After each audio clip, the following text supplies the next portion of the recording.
Aula 24 da Física C, Magnetismo. Então, já passamos por eletrodinâmica, eletrostática, chegou a vez de estudarmos magnetismo. A história do magnetismo começa com uma rocha que era encontrada na região da Magnésia, na Grécia. Região da Magnésia, na Grécia. Nessa região eram encontradas rochas que tinham umas características muito interessantes e muito revolucionárias. Que os soldados, quando passavam perto dessas rochas com seus escudos e suas espadas, as rochas atraíam as espadas e os escudos. Quando as carroças passavam perto das rochas, essas rochas atraíam os pregos das carroças, atraíam aqueles aros ao redor das rodas.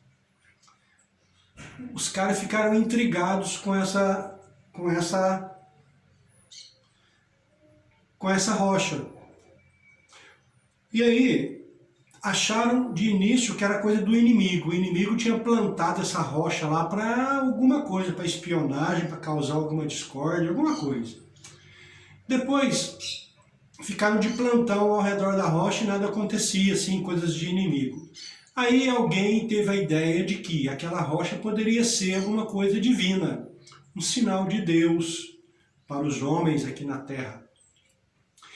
E aí, começaram a acreditar nisso, e algumas pessoas foram lá na rocha, pegaram um pedaço da rocha, levaram para suas casas, fizeram um altar, deixaram a rocha ali, e começaram a adorar essa rocha, essa lasca dessa rocha, porque vai que essa coisa é realmente divina, então eu já vou dar o meu jeito aqui de ficar em contato com o divino.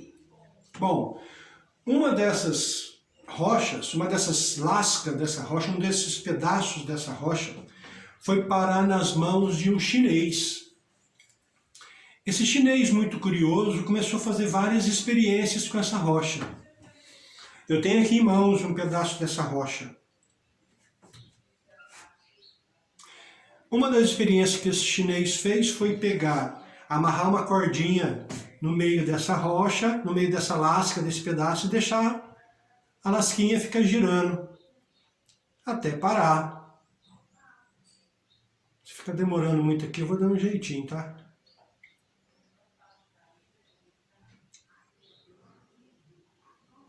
E aí, ele verificou que essa parte vermelha da rocha ficava sempre apontando para essa janela que está aqui. Vocês não estão vendo, mas acreditem, tem uma janela aqui. E a parte azul ficava apontando sempre para a parede que está aqui. Sempre. Quando ele tentava inverter essa situação, colocar o azul para cá, para a janela, e o vermelho para a parede, olha o que acontecia.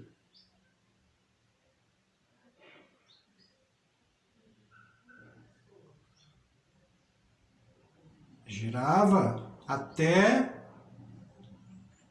o vermelho ficar apontando para cá. Tá? De novo, ó.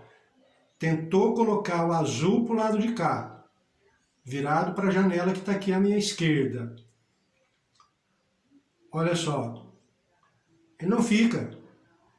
O que fica para o lado de cá é o vermelho, apontando para o lado de cá. Se eu tentar colocar o vermelho em direção à câmera que está filmando, também não fica. Fica apontando para o lado de cá. Bom, aí o chinesinho, muito curioso, saiu caminhando para onde o vermelho estava apontando e verificou que ele estava indo para o norte da China. Se fosse aqui no Brasil e eu saísse caminhando nesse sentido que o vermelho aponta, eu ia estar indo para o norte do Brasil. Eu estaria indo para Goiás, Mato Grosso, Amazonas, aqui, América Central, América do Norte, rumo ao Polo Norte. E off course, que a parte azul está indicando para o sul. É isso? Vou desenhar no quadro essa situação aqui. Então, o globo terrestre está aqui. Aqui está o Polo Norte.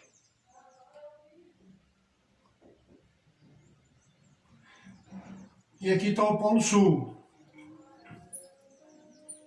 E aqui está o pedacinho da rocha com a parte vermelha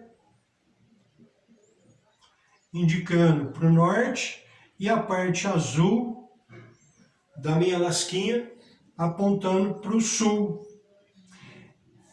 Por causa dessa situação, essa parte vermelha aqui, ele chamou de Polo Norte, que está indicando para a região norte. Então esse aqui ele chamou de Polo Norte. A parte azul ele chamou de Polo Sul, porque está indicando para a região sul da Terra. Então essa parte vermelha aqui chamou de Polo Norte, vem até o N inscrito nele. E a parte azul ele chamou de Polo Sul, vem até um S desenhado nele. Ou seja, o que o chinesinho tinha acabado de inventar quando ele colocou essa lasquinha da rocha, que todos sabem que é um imã? O que o chinesinho inventou quando ele colocou esse imã preso ao meio, mas ele podendo girar em torno do seu próprio eixo? Inventou a bússola. Ele tinha acabado de inventar a bússola. O que é a bússola? A bússola é um imã que pode girar em torno do seu próprio eixo. Aqui eu tenho uma bússola.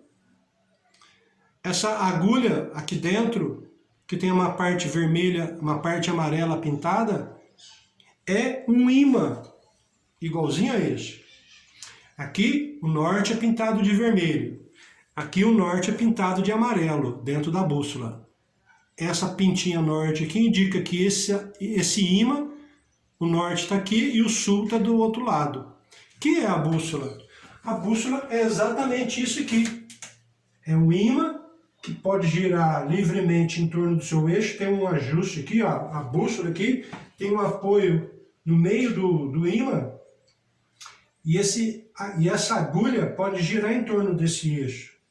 E tem a indicação aqui do Polo Norte, indicando o Polo Norte da Terra. Então a parte amarela da bússola é o Polo Norte desse imã que está aqui. A outra extremidade que não tem pintura nenhuma é o Polo Sul. Se eu coloco assim, ele para em várias situações, porque aí o eixo não gira, eu tenho que colocar ele na horizontal. E aí na horizontal vocês não estão vendo a agulha ficar, a parte amarela dela ficar apontando para cá, igual a parte vermelha do imã ficou. Tá, então inventou o imã, inventou a bússola. Com essa bússola, Marco Polo foi um dos primeiros ocidentais que visitou o Oriente, ele trouxe essa bússola na bagagem dele e distribuiu pela Europa, que foi quando os portugueses, espanhóis, holandeses, franceses começaram a fazer suas grandes navegações. Por quê? Porque com a bússola ele sabia se orientar. Se a bússola está indicando o norte para cá, o sul está nas costas, a minha direita aqui está o leste e a minha esquerda está o oeste. Com essa, sabendo se orientar pelo norte, sul, leste, oeste, ele sabia sair com seus navios em alto mar, mesmo em tempestade, época de chuva, ele sabia se orientar e sabia voltar. Porque antes dependiam das estrelas, aí o dia que estivesse chovendo, durante o dia ele perdia a noção de onde ele estava e não sabia voltar. Então com a bússola foi possível as grandes navegações. Bom, aí o estudo continua. Então essa parte vermelha é chamada de Polo Norte porque indica o norte. A outra parte azul é chamada de Polo Sul porque indica a região sul. Aí o que fizeram? O que continuaram fazendo? Novos estudos. Então ele pegou um imã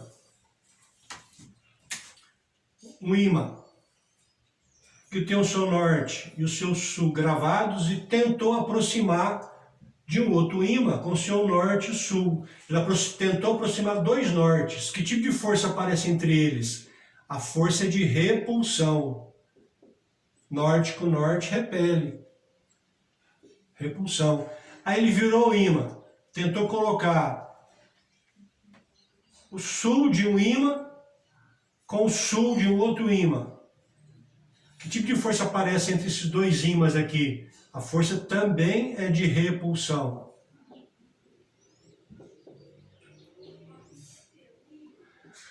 Aí ele virou só um ímã. Tentou colocar o norte, virou esse ímã aqui, perto do sul do outro ímã. Que tipo de força aparece entre o norte e o sul? A força aqui é de atração.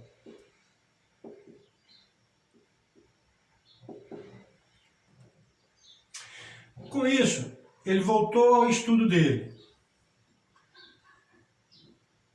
Aqui está o norte apontando para a região norte da Terra. E aqui está o sul apontando para a região sul da Terra. Aí, nessa caminhada que ele fez para o norte, ele verificou que o norte estava sempre apontando, né, sempre para a região norte da Terra. Ora, por que esse norte sente atração pela região norte da Terra? Por que esse norte sempre se orienta para cá? Ora, porque aqui tem um polo magnético que atrai esse norte. Lá no norte, na região norte, né, tem um polo magnético que atrai o norte desse ímã. Ora, quem que atrai o norte? O sul.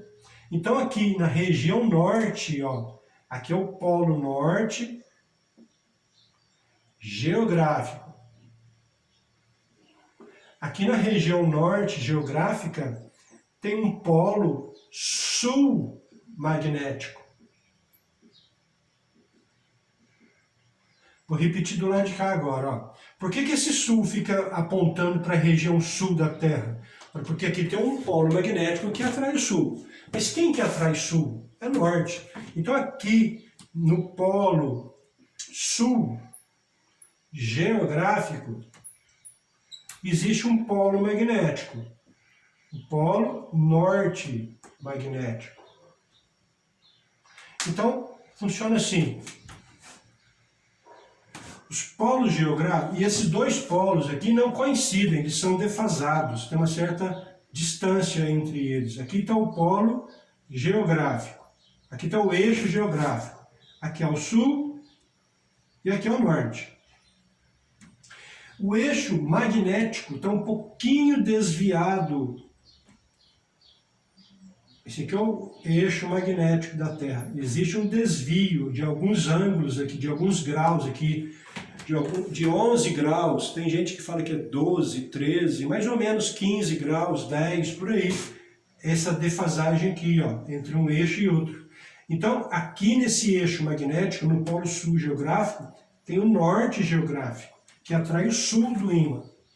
E aqui no norte geográfico tem o polo sul de um ímã magnético, que atrai o polo sul, que atrai o polo norte do ímã.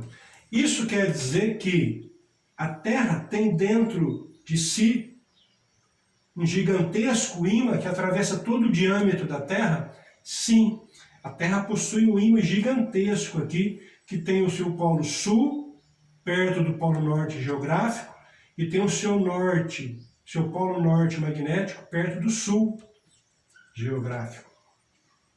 É esse ímã aqui que exerce uma força de atração sobre quaisquer bússolas colocadas em qualquer parte da superfície da Terra.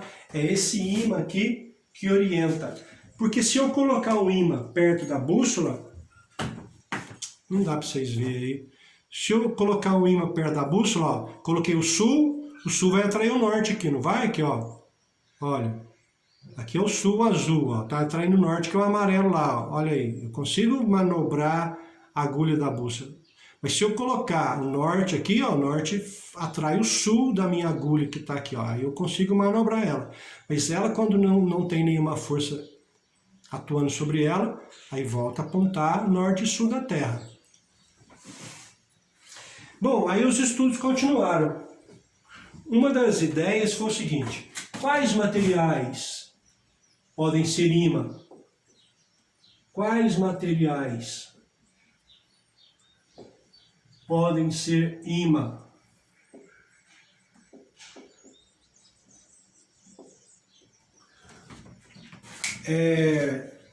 Eu já li muita reportagem em algumas revistas, alguns jornais, dizendo que os metais, de uma forma geral, são ímãs. Fake. Somente 3 materiais podem ser ímã: ferro, níquel e o cobalto. Somente esses 3 metais podem ser ímã. Eles são chamados de ferromagnéticos. Ferromagnéticos. Então, ímã atrai cobre? Não, cobre não é ferromagnético. Aí eu trouxe um pedacinho de fio aqui. Vamos colocar aqui, ó. Não tem força nenhuma. Tá caindo aqui na minha mão, ó. Não tem nenhuma força magnética sobre cobre. Eu trouxe aqui uma chavinha de boca. Atrai a chavinha de boca. Por quê? Olha, eu achava que a chave de boca era de alumínio. Mas se esse ímã atrai a chave de boca com uma força de atração aqui, com certeza, pode até ter alumínio aqui na chave, mas pelo menos um desses 3, ou uma combinação deles, também tem aqui dentro, para que essa chave possa ser atraída pelo ímã. Tem uma moeda aqui, ó. Eu achava que essa moeda aqui era de latão. Pode até ser latão, mas que tem alguma coisa de ferro, de níquel, de cobalto nela, também tem, porque está atraindo, ó. Tem uma moeda americana aqui, ó. Não sei quantos cents tem isso. Ganhei essa moeda, sei lá quantos cents são aqui, que não atrai nada aqui, ó. Isso aqui deve ser alumínio. Uma moedinha vagabunda, um paizinho vagabundo. Não, corta isso. Olha aí, não tem atração. Então aqui deve ser alumínio. E por aí vai. Então o ímã atraiu algum metal, pode ter certeza que o metal tem pelo menos uma desses 3 materiais. E por que só esses 3 podem ser ímã? Porque somente esses 3 percebem magnetismo. É como se fosse assim, ó. Tivesse um corpo aqui e ele levitasse e não percebesse a atração da Terra. Ele não sofreria a influência da atração da Terra. O magnetismo tem alguns materiais, somente 3 materiais que percebem o magnetismo, que percebem a força do magnetismo. O restante dos materiais não estão nem aí para o magnetismo, estão alheios à força magnética. Somente esses 3 aqui são influenciados pelo magnetismo. E aí se percebeu o seguinte: quando eu pego um ímã, por exemplo, polo norte e polo sul, e coloco perto de uma barrinha de ferro, os átomos da barrinha de ferro, os átomos se orientam de acordo com esse polo norte aqui. Os átomos, há uma orientação atômica dos átomos. Então vamos desenhar. Os elétrons e os prótons se alinham de tal forma que esses átomos... Vou desenhar um átomo assim, ó, como se fosse a agulha da bússola. Aqui seria o norte da agulha e aqui seria o sul, né? E aí cada átomo vai funcionar como se fosse uma bússola. Então cada átomo vai funcionar como se tivesse um polo norte e um polo sul do ferro. E aí quando eu vou lá na loja e compro um prego de ferro, esses átomos estão desorientados magneticamente. Sim, ó. Não tem polaridade, não tem magnetismo nenhum. Os átomos estão colocados de forma aleatória. Quando eu pego essa barrinha de ferro e coloco perto de um polo norte, esse polo norte vai atrair o sul e toda a peça de ferro tem os seus átomos orientados assim, ó. Olha só. Nessa barrinha de ferro, que antes de colocar perto do Polo Norte, os átomos estavam desorientados dessa forma, aqui agora eu formei um ímã. Que polaridade que eu tenho aqui? Ora, a pontinha é o norte, então aqui eu formei um norte. Nessa barrinha de ferro, e na extremidade de cá, essa extremidade aqui é o sul. Por isso que eles se orientam, o norte vai atrair o sul.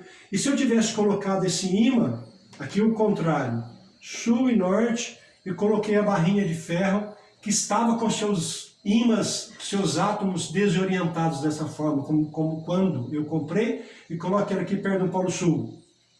Olha, esse sul do ímã vai atrair o norte daqueles átomos. Atraindo o norte dos átomos vai ficar assim, ó. Atraindo o norte. Esses aqui são os átomos que estão orientando. Que polo que eu formei aqui nessa barrinha de ferro?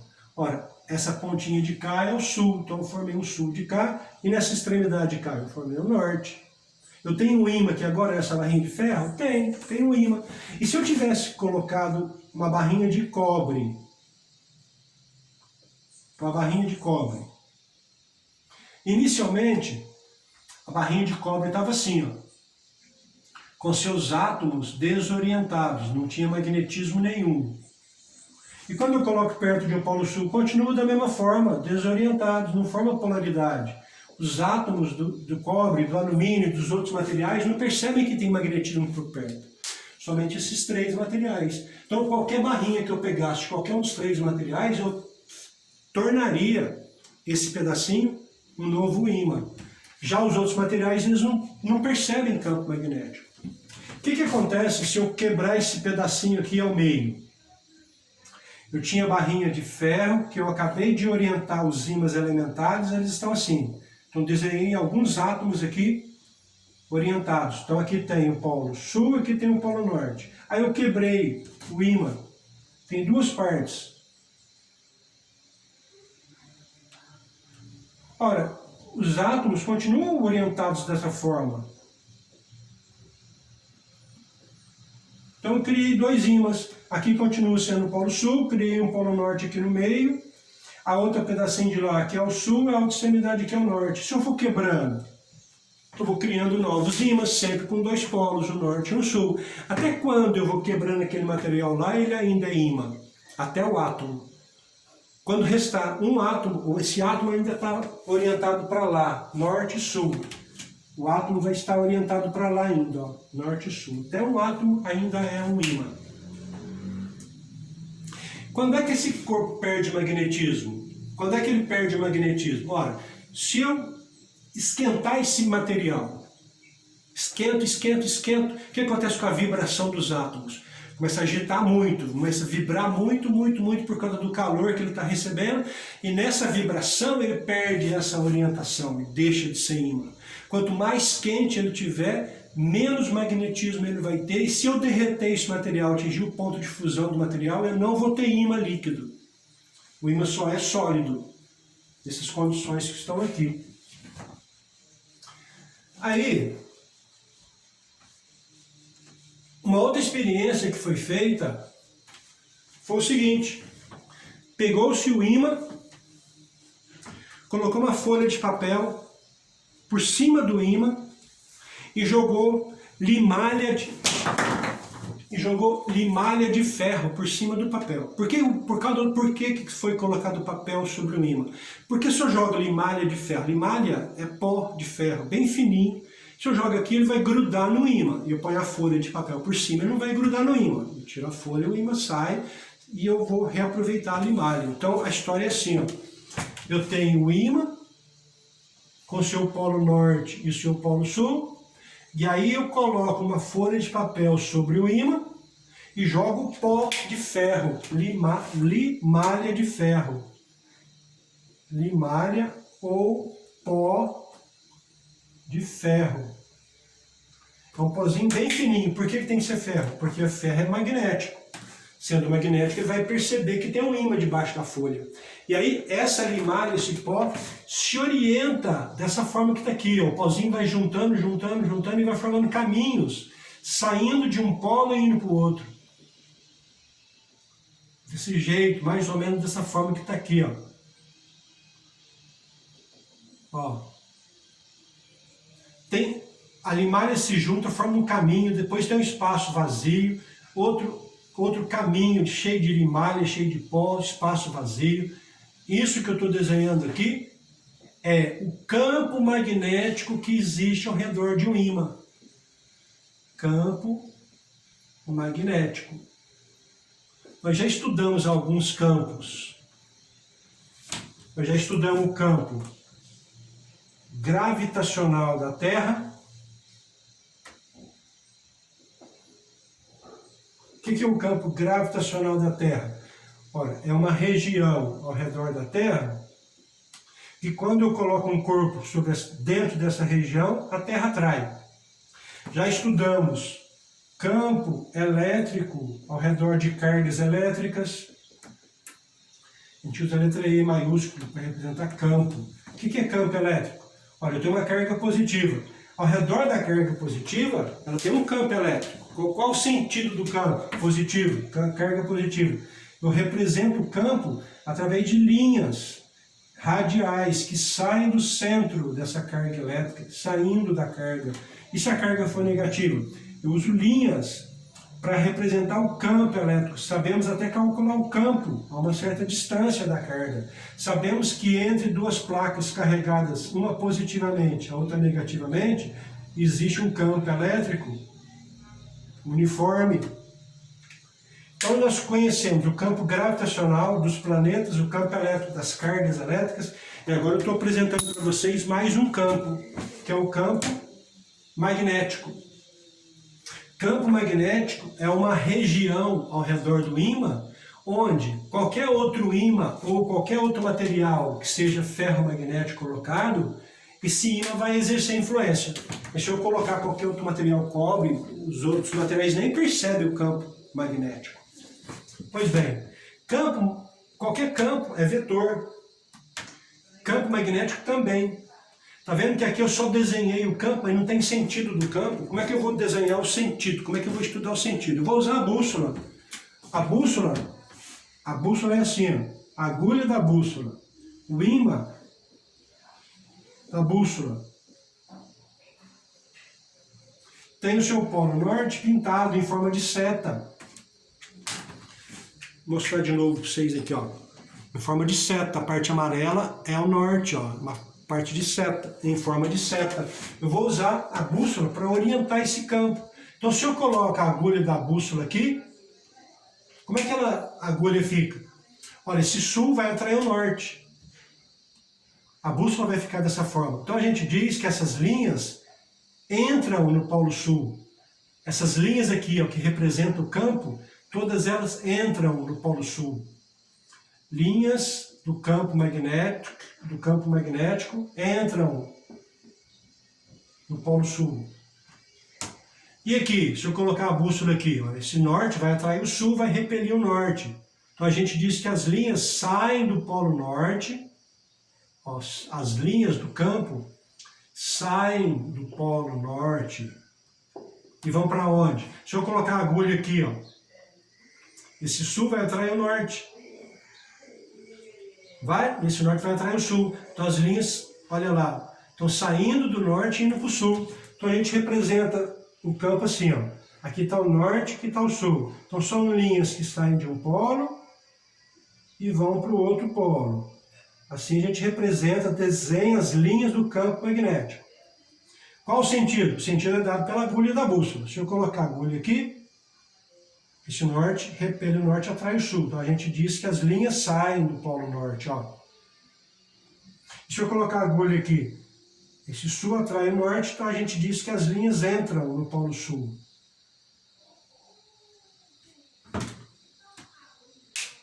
Se o meu ímã estiver assim, ó, assim eu desenhando o campo, representado o campo magnético através dessas linhas aqui. E o sentido delas? Coloca a agulha aqui. Esse sul atrai o norte, então as linhas entram no polo sul. Onde tiver sul, as linhas estão entrando. Se eu colocar a agulha aqui, esse norte repele o norte, atrai o sul. Então as linhas entram no polo norte, ó. Mentira, saem do polo norte. Está saindo aqui, ó. saindo do Polo Norte, indo para o Polo Sul. A agulha colocada aqui, ó, esse Sul atrai o Norte, então as linhas vão fazendo isso. Ó. A agulha vai virando aqui até ficar para cá. Ó.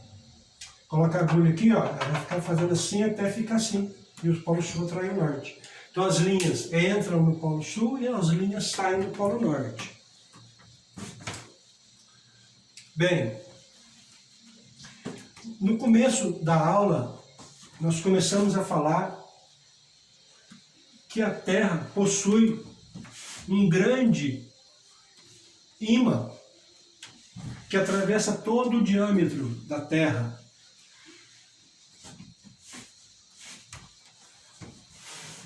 A Terra possui um grande ímã que atravessa todo o diâmetro da Terra.